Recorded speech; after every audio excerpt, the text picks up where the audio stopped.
Hi hello friends, എല്ലാ കൂട്ടുകാർക്കും മൗനരാഗത്തിന്റെ ഇന്നത്തെ എപ്പിസോഡിലേക്ക് തന്നെ സ്വാഗതം കേട്ടോ.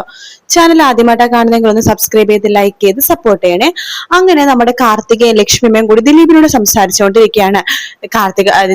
ലക്ഷ്മി പറയുന്നുണ്ട്, മോനറിയാലോ, ഞങ്ങൾക്ക് നോക്കി നടത്താൻ പറ്റാത്ത അത്ര ബിസിനസ്സും കാര്യങ്ങളൊക്കെ തന്നെ ഞങ്ങൾക്കുണ്ട്. പിന്നെ മോളുടെ കൂടെ നിന്ന് ബിസിനസ് നോക്കേണ്ട ഒരുത്തന്റെ കാര്യം അറിയാലോ, ഗംഗപ്രസാദ്. അവൻ മര്യാദക്കായിരുന്നെങ്കിൽ ഇതിന്റെ ഒന്നും ഒരു ആവശ്യവും ഉണ്ടായിരുന്നില്ല. ഇപ്പൊ അവനില്ല, അവന്റെ കാര്യം കൂടി ചെയ്യേണ്ടത് എന്റെ മോളും കൂടിയിട്ടാണ്. അവൻ നേർവഴിക്ക് നടക്കാത്തതുകൊണ്ട്.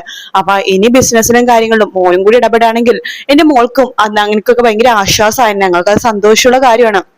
അമ്മേ, ഞാൻ അത് കാർത്തൂനോട് പറഞ്ഞിട്ടുണ്ട്, നമുക്കതൊക്കെ നോക്കാം അമ്മ, അമ്മ ഒന്നുകൊണ്ട് പേടിക്കേണ്ട എന്നൊക്കെ പറഞ്ഞുകൊണ്ടിരിക്കുക. അവിടേക്ക് കല്യാണിയും കിരണോ അങ്ങോട്ടേക്ക് വരുവാട്ടോ. അത് കാണുമ്പോ തന്നെ കാർത്തിക് ചോദിക്കണ്ടല്ല, നിങ്ങൾ പുറപ്പെടുവാണോ എന്ന് ചോദിക്കുമ്പോ കിരൺ പറയണ്ട, അതെ പുറപ്പെടണം, വന്നിട്ട് കുറെ ദിവസം ആയല്ലോ, കല്യാണത്തിന് 2 ആഴ്ച മുമ്പ് ഇവിടെ നിൽക്കാൻ തുടങ്ങിയതല്ലേ, പിന്നെ ഓഫീസിന് പോകുന്നുണ്ടായിരുന്നില്ല, അവിടുത്തെ കാര്യങ്ങളൊക്കെ ആകെ തകിടം മറിഞ്ഞു കിടക്കാണ്. അത് കേട്ട് ലക്ഷ്മ പറയണ്ടല്ല, അവിടുത്തെ കാര്യങ്ങളൊക്കെ ഹരിയായിട്ട് നന്നിട്ട് നോക്കുമല്ലോ. അത് ശരിയാണ്, പക്ഷെ നമ്മളുള്ള പോലെ ആവില്ലല്ലോ ലക്ഷ്മിയമ്മേ, അതുകൊണ്ട് എന്തായാലും ഇന്ന് പോണം എന്നിങ്ങനെ പറയാണ്.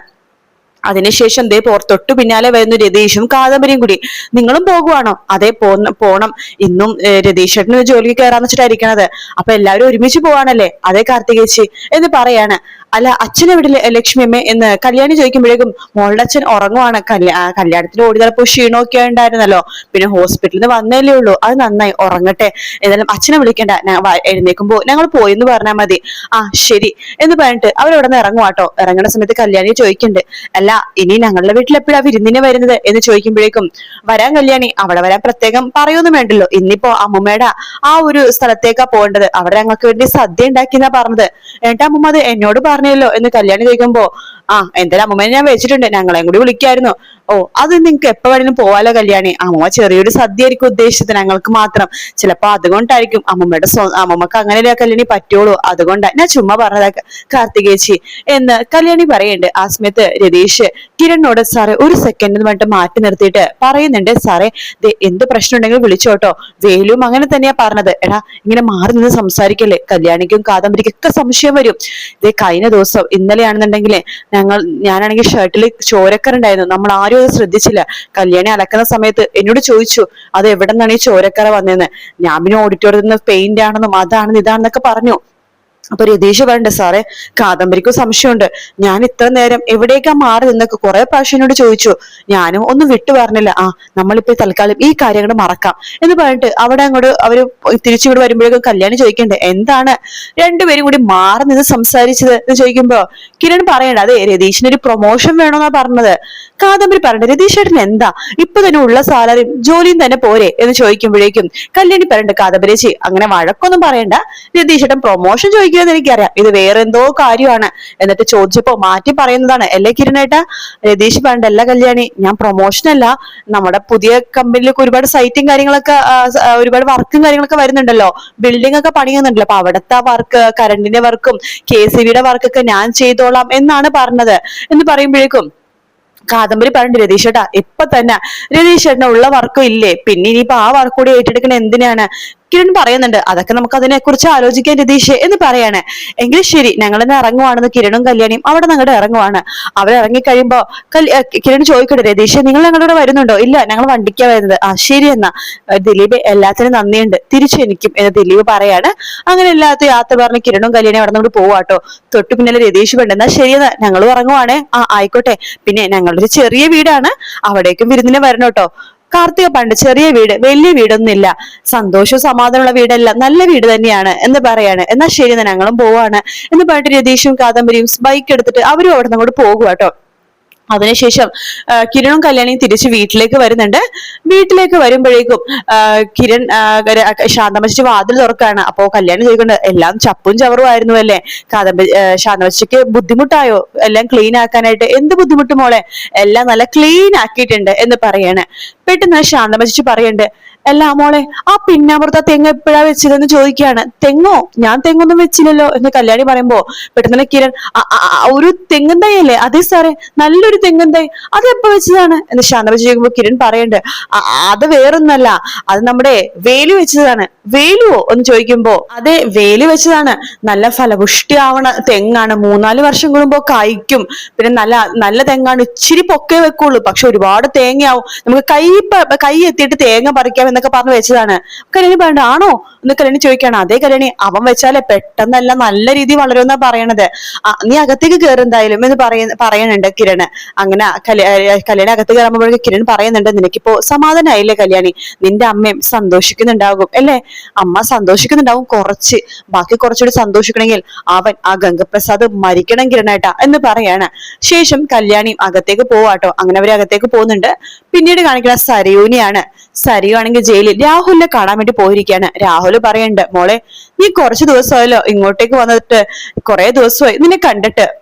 ഞാൻ കുറച്ച് തിരക്കിലായിരുന്നു. പിന്നെ എന്തിനാ ഇവിടെ വന്നിട്ട്? ഇവിടെ ഒരുത്തൻ പരോളിന് വേണ്ടിട്ട് പുറത്തേക്ക് ഇറങ്ങിയില്ലേ? ഇന്നലെയല്ലേ അവൻ അകത്ത് കയറിയത്? അതേ മോളെ, ഇന്നലെ വൈകിട്ടാ അവൻ ഇങ്ങോട്ടേക്ക് വന്നത്. അതിന്റെ കാര്യങ്ങൾ പറയാനാ ഞാൻ വന്നത്. ഇനി അവൻ പരോളിന് പുറത്തിറങ്ങാൻ പാടില്ല. അച്ഛൻ എന്തിനു ചെയ്യാൻ പറ്റുമെങ്കിൽ ചെയ്യ്. പിന്നെ ഞാൻ വേറൊരു കുറച്ച് കാര്യങ്ങളും കൂടി തീരുമാനിച്ചിട്ടുണ്ട് അച്ഛാ. എന്താ മോളെ അത്? അച്ഛൻ പറഞ്ഞ പോലേക്കാ എനിക്ക് കിരണോട് ഇപ്പൊ ഒരു അടുപ്പം തോന്നുന്നുണ്ട്. മോള് സത്യമാണ് പറയണത്? അതെ അച്ഛാ, അതിന് കാരണമുണ്ട്. കാരണം കിരൺ എന്റെ ജീവിതത്തിൽ ഉണ്ടായിരുന്നെങ്കിൽ എത്ര നല്ലതായിരുന്നെന്ന് ഞാൻ ആലോചിച്ചു പോവാണ്. ഈ മനോഹർ പുറത്തേക്ക് ഇറങ്ങുമ്പോ കിരണിനെയും കല്യാണിന്റെ സ്വഭാവമൊക്കെ നന്നായിട്ട് മാറുന്നുണ്ട്. കഴിഞ്ഞ ദിവസം മനോഹർ കുറച്ച് കുട്ടിയുടുപ്പ് വാങ്ങിച്ച് കിരണിന്റെ കയ്യിൽ കൊടുത്തു. കിരണാണെങ്കിലോ അത് അവൻ വാങ്ങിച്ചെന്ന് പറഞ്ഞ് എന്റെ കൈ കൊണ്ടും തന്നു. എന്നിട്ട് ഞാൻ അത് കുഞ്ഞിന് ഡീപ്പിച്ചു കൊടുക്കാൻ പോയപ്പോ അവൻ അവന്റെ അച്ഛനെ വിളിച്ച് സംസാരിക്കണത് ഞാൻ കേട്ടതാ. മനോഹർ വാങ്ങിച്ചു കൊടുത്തേന്ന അത് ഞാൻ അപ്പൊ തന്നെ അവന്റെ മുമ്പിൽ തന്നെ ഇട്ട് കത്തിച്ചു. പിന്നെ ആ മനോഹർ ഹോസ്പിറ്റലിൽ കിടന്ന സമയത്ത് കല്യാണി കുഞ്ഞിനെ കാണിക്കാൻ വേണ്ടി അവന്റെ അടുത്ത് പോയിരുന്നു. എനിക്ക് അതൊക്കെ കേട്ടപ്പോ ദേഷ്യം വരുവാണ്. കല്യാണത്തെ തീർത്ത ദേഷ്യമാണ് അച്ഛൻ എനിക്ക്. പിന്നെ കിരണിനെ സ്വന്തമാക്കണമെന്ന് ഭയങ്കര ആഗ്രഹമുണ്ട്. എന്റെ മോളെ അവനവന്റെ സ്വന്തം മോനില്ലേ, മോനെ പോലെ തന്നെ എന്റെ മോളെ സ്നേഹിക്കുന്നത്. അങ്ങനെയൊക്കെ സ്നേഹം കാണുമ്പോ എന്റെ മോൾക്ക് അതുപോലത്തെ ഒരു അച്ഛൻ ഉണ്ടായിരുന്നെങ്കിലോ എന്ന് ഞാൻ ആലോചിച്ചു പോവാച്ച എന്ന് പറയുമ്പോ, മോളെ ഇതെല്ലാം ഞാൻ എന്റെ അടുത്ത് ഇടയ്ക്ക് പറയണത്. കിരണെ പോലത്തെ പയ്യനെ കിട്ടിക്കഴിഞ്ഞാൽ ഭാഗ്യം ചെയ്യണമെന്ന്. അങ്ങനത്തെ ഒരു പയ്യന്മാരെ കിട്ടിക്കഴിഞ്ഞാൽ പിന്നെ നിന്റെ ജീവിതത്തെ കുറിച്ച് ഞാൻ പിന്നെ തിരിഞ്ഞു നോക്കേണ്ട കാര്യമില്ല. അതാണ് കല്യാണിനെ ഒഴിവാക്കി മോൾ ആ സ്ഥാനത്ത് കയറാൻ വേണ്ടി പറയണത്. അച്ഛാ, അത് എത്രത്തോളം നടക്കുമെന്ന് എനിക്ക് അറിയില്ല. കല്യാണി അള്ളിപ്പിടിച്ച് നിൽക്കല്ലേ, എന്നാലും മാക്സിമം കല്യാണിനെ ആദ്യം നിന്ന് പറിച്ചെടുക്കാൻ വേണ്ടി ഞാൻ നോക്കും. അതുപോലെ തന്നെ അച്ഛനും ശ്രമിക്കണം മനോഹറിനെ ഇല്ലാതാക്കാൻ വേണ്ടി. അതിനെ ശ്രമിക്കാൻ മോളെ. ശരിയെന്നാ എന്ന് പറഞ്ഞിട്ട് സരിയു അവിടെ നിന്ന് അങ്ങോട്ട് പോകുവാണ്. രാഹുലിന് ഭയങ്കര സന്തോഷമാവുന്നു കേട്ടോ. പിന്നീട് കാണിക്കുന്ന കിരണിനെയാണ്. കിരൺ നേരെ ഓഫീസിലേക്ക് വന്നു. അപ്പൊ ഹരിയേട്ടനോട് സംസാരിച്ചുകൊണ്ടിരിക്കുകയാണ്. കിരൺ പറയണ്ട്, കല്യാണി 2 ദിവസം കഴിയുമ്പോഴേ വരുള്ളൂ, കുറച്ച് കാര്യങ്ങളൊക്കെ ഉണ്ട്, അതുകൊണ്ടാണ്. അല്ല, ഇവിടുത്തെ കാര്യങ്ങളൊക്കെ ഓക്കെ അല്ലേ ഹരിയേട്ടാ? ഇവിടുത്തെ കാര്യങ്ങളോട് ഒന്നും കൊണ്ട് പേടിക്കണ്ട. പിന്നെ എല്ലാത്തിനും സപ്പോർട്ടായിട്ട് സരിയും ഉണ്ടല്ലോ, എല്ലാം നല്ല രീതിയിൽ ചെയ്യുന്നുണ്ട്. ഇപ്പോ കുറച്ച് ദിവസമായിട്ട് ആൾക്ക് ഒരു ചെറിയ വിഷമവും കാര്യങ്ങളും ദേഷ്യവും ഒക്കെ ഉണ്ട്. അതിന്റെ കാരണം എന്താന്ന് ഞാൻ ഹരിയേട്ടനോട് പറഞ്ഞില്ലേ? അതെനിക്ക് മനസ്സിലായി. അപ്പോഴേക്കും നമ്മുടെ സരിയും അങ്ങോട്ടേക്ക് വരുവാണ്. കിരണെ നീ എത്തിയോ? നിന്റെ കാര്യം ഞങ്ങൾ പറഞ്ഞുകൊണ്ടിരിക്കുകയായിരുന്നു. നീ നന്നായിട്ട് വർക്ക് ചെയ്യുമെന്നാ ഹരിയേട്ടൻ പറയുന്നത്. അങ്ങനെയൊന്നും ഇല്ലട കിരണെ, മാക്സിമം എന്നെ കൊണ്ട് പറ്റുന്ന രീതിയിൽ വർക്ക് ചെയ്യണമെന്നേ ഉള്ളൂ, അല്ലാതെ വേറൊരു രീതി ഒന്നും ഉദ്ദേശിച്ചില്ലെന്ന് പറയുമ്പോഴേക്കും അതന്നെയാ ഹരിയേട്ടൻ പറഞ്ഞത്, നീ നന്നായിട്ട് വർക്ക് ചെയ്യുമെന്ന്. നിങ്ങൾ സംസാരിച്ചിരിക്കുക എന്ന് പറഞ്ഞ ഹരിയേട്ടൻ അപ്പുറത്തേക്ക് പോവാണ്. സരയു പറയണ്ട, കിരണെ 2 ദിവസം മുമ്പ് ഒരു ക്ലയന്റ് വന്നിരുന്നു. അയാൾക്ക് ഒരു സ്ഥലമുണ്ട്. ആ സ്ഥലത്തിൽ നമുക്ക് ഇഷ്ടപ്പെട്ട തരത്തിൽ വീട് വെക്കാൻ അയാൾ പറഞ്ഞിരിക്കുന്നത്. അയാൾക്ക് ഒരു കണ്ടീഷനും ഇല്ല. അപ്പൊ അയാൾക്ക് വേണ്ടി ഞാൻ പുതിയൊരു മോഡൽ വീടിന്റെ ഒരു പ്ലാൻ തയ്യാറാക്കിയിട്ടുണ്ട്. ഞാൻ കാണിച്ചു തരട്ടെ? കാണിച്ചതാന്ന് പറയുമ്പോ കിരൺ അത് കാണിച്ചു കൊടുക്കാണ് സരിയു. കിരൺ അത് നോക്കൊണ്ട്, കൊള്ളാലോ, ഇതൊരു പുതിയ മോഡലാണല്ലോ. അതെ, ഇതൊരു പുതിയ മോഡലാണ്. ഇപ്പൊ ഈ വീട് കണ്ട് ഇഷ്ടപ്പെടുകയാണെങ്കിൽ കുറെ പേര് ഇനി നമുക്ക് ഈ പ്ലാൻ വരച്ചോന്ന് പറഞ്ഞിട്ട് അടുത്തേക്ക് വരുമല്ലോ. അത് ഏതായാലും നന്നായി. പിന്നെ കിരണേ, ഈ പ്ലോട്ട് നോക്കാൻ വേണ്ടി എനിക്ക് പോണമായിരുന്നു. നിനക്ക് വരാൻ പറ്റുമോ? അത് ഞാൻ പിന്നെ അല്ല, ഹരിയേട്ടനെ കുറച്ച് തിരക്കുണ്ട്. നിനക്ക് തിരക്കുണ്ടെങ്കിൽ വേണ്ട കേട്ടോ. എന്ത് തിരക്ക്? ഞാൻ വരാം. എങ്കിലേ എനിക്ക് കുറച്ച് പണിയുണ്ട് കിരണേ, അത് തീർത്തിട്ട് ഞാൻ റെഡി ആയിട്ട് വരാം. എന്നിട്ട് നമുക്ക് ഈ പ്ലോട്ട് കണ്ടിട്ട് ഒരുമിച്ച് പോവാം. ശരി എന്ന് പറയാണ്. സരിയുവിന് ഭയങ്കര സന്തോഷാവാട്ടോ. സരിയു അവിടെ നിന്ന് അങ്ങോട്ട് പോകുവാണ്. പിന്നീട് കാണിക്കുന്ന സ്റ്റെഫിനെയും ആ 2 ഗുണ്ടകളെയാണ്. സ്റ്റെഫി പറയുന്നുണ്ട്, നമ്മുടെ സ്റ്റേഷനിൽ പുതിയൊരു എസ് ചാർജ് എടുത്തിട്ടുണ്ട്. മാർട്ടിൻ എന്നാണ് പേര്. പുള്ളിക്കാരൻ നേരെ വാ നേരെ പോ.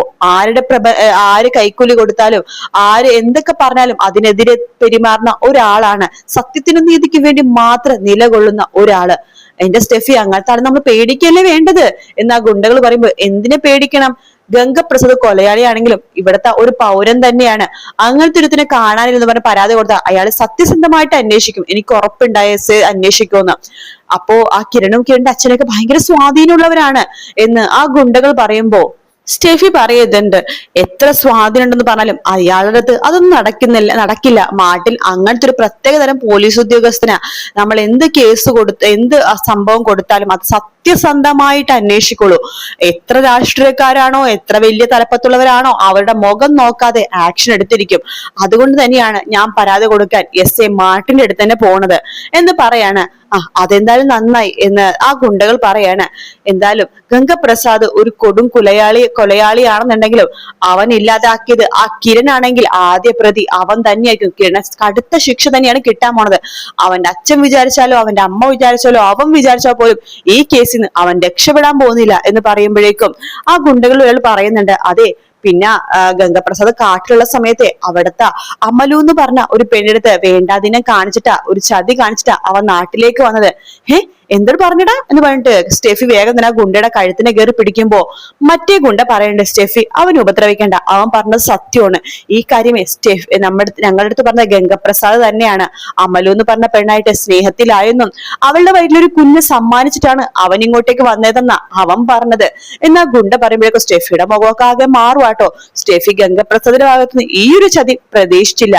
എന്തായാലും വീഡിയോ ഇഷ്ടപ്പെടുകയാണെങ്കിൽ ലൈക്ക് ചെയ്യാനും സബ്സ്ക്രൈബ് ചെയ്യാനും കമന്റ് ചെയ്യാനും മറക്കല്ലേ കേട്ടോ. മറ്റൊരു വീഡിയോ ആയിട്ട് വീണ്ടും കാണാം friends. Take care. Bye bye.